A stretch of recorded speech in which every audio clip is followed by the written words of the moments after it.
Hi everyone, here's Maria Carmo. Pleasure to be here and do one more tutorial for you. Step 1 and step 2 is already done. I already set up my Milkomeda on Metamask, and I also add to the wallet the contract of the USDC. So if you haven't done that, just check the description from the link. There is a tutorial how to do that. Here we'll start from step 3, that's copying our address from the Metamask wallet here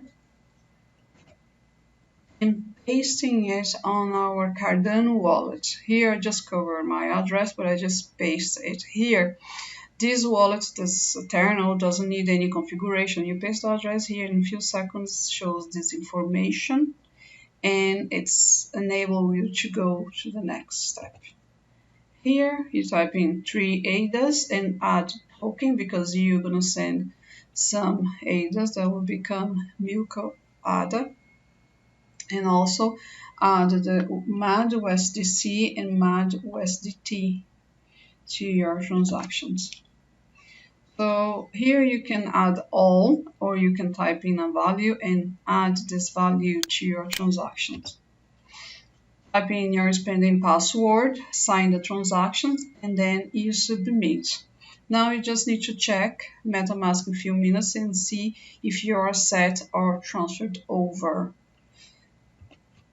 Here you can see my wallet's already got more Milkomeda, and I also got more USDC. Now I can link my Metamask wallet with my CoinList account. Talk to you soon, and if this tutorial helped you in any way, please like and share. Talk to you soon.